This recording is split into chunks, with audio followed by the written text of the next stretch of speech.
14 ফেব্ৰুৱাৰী তাৰিখে প্ৰধানমন্ত্ৰী নৰেন্দ্ৰ মোদীয়ে আৰু 100খন নতুন বাছ উপহাৰ দিব গুৱাহাটীবাসীক। এই মুহূৰ্তত মই সেই বাছসমূহ আপোনালোকক দেখুৱাইছোঁ এবাৰ। যথেষ্ট নতুন বাছ, এইসমূহ বাছ ইলেক্ট্ৰিক বাছ। ইয়াত চাৰ্জিং পইণ্টৰ ব্যৱস্থা কৰিছে। মুঠ 100খন বাছ উপহাৰ দিব। বাছবোৰ আপোনালোকক মই এবাৰ দেখাম, ভিতৰলৈ গৈ আপোনালোকক এবাৰ মই দেখাম বাছকেইখন। আপুনি যদি চাই এইটো মই আপোনালোকক দেখাম ৰ'ব। বাছখিনি বৰ ধুনীয়া বাছখিনি ইয়াত ব্যৱস্থা কৰিছে। বৰ ধুনীয়া বাছ এইসমূহ দেখিছে।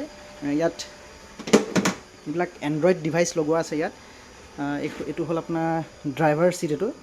এইটো ড্ৰাইভাৰ ছিট। ইয়াত এণ্ড্ৰইড লগোৱা আছে, এইবিলাক এণ্ড্ৰইড স্ক্ৰীণ। আৰু ভিতৰত অলপ এইবিলাক মই দেখাই লওঁ। এইটো এটা ভাল ফিচাৰ্ছ এটা আছে, মই এই কথাও ক'ম আপোনালোকক। তাৰ আগত মই গাড়ীখনৰ ভিতৰৰ যিটো চিনটো, সেই চিনটো এবাৰ দেখাই লৈছোঁ। ছিটবিলাক বৰ ধুনীয়া ছিট, কমফৰ্টেবল ছিট বেল্টো আছে আপুনি উঠাৰ লগে লগে।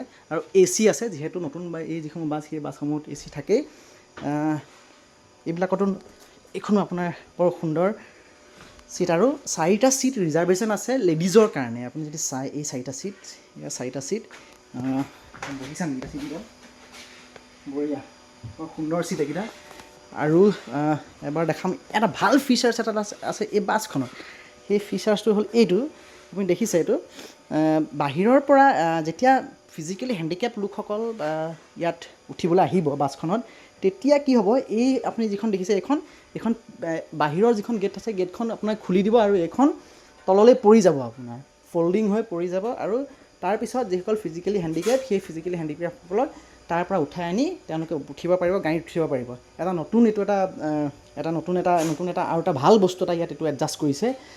প্ৰধানমন্ত্ৰী বাছ সেৱা যি স্কীম, সেই স্কীমৰ অধীনত গুৱাহাটীয়ে 100খন বিচাৰিছিলে অসমে, আৰু সেই 100খনেই পালে। আৰু বাকী অন্যান্য 4খন চহৰত 50খনকৈ 14 তাৰিখে প্ৰধানমন্ত্ৰী নৰেন্দ্ৰ মোদীয়ে নিয়োগ কৰিব। মই দেখুৱাইছোঁ এবাৰ আপোনালোকক।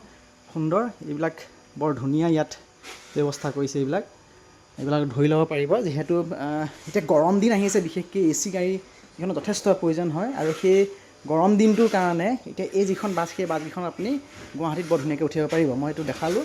এইটো হ'ল ড্ৰাইভাৰ ছিট, এইডাল হ'ল ষ্টেৰিং। এইবিলাক স্ক্ৰীণ ইয়াত লগোৱা আছে। আৰু GPS ট্ৰেকিং ব্যৱস্থা থাকিব ইয়াত। ক'ত গাড়ীখন গৈ আছে, ড্ৰাইভাৰে ৰাইট ট্ৰেকত চলাইছে নে নাই চলা। মই এইখন আপোনাৰ দেখিছে, এইখন খোল খাই যাব।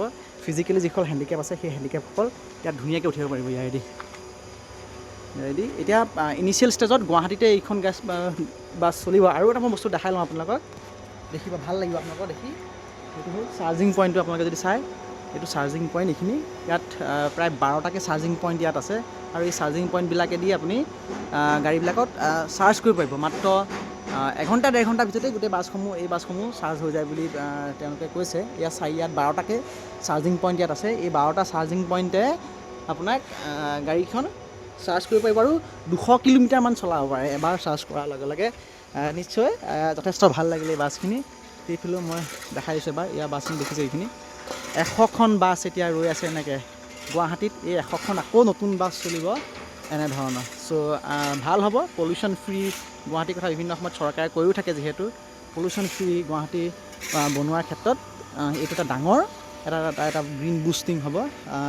থেংক ইউ মুখ্যমন্ত্ৰীকো। আৰু প্ৰধানমন্ত্ৰীয়ে যিহেতু আহিব, প্ৰধানমন্ত্ৰীৰ 14 তাৰিখৰ অসম ভ্ৰমণৰ কাৰ্যসূচী আছে। সেই 14 তাৰিখৰ সময়ত প্ৰধানমন্ত্ৰীয়ে যিখন উত্তৰ গুৱাহাটী সংযোগী দলং আছে, সেই দলংখন ইন'গ্ৰেট কৰিব। সমান্তৰালভাৱে এই যিসমূহ বাছ, সেই বাছসমূহ প্ৰধানমন্ত্ৰীয়ে গুৱাহাটীবাসীৰ নামত তেওঁ উৎসৰ্গা কৰিব।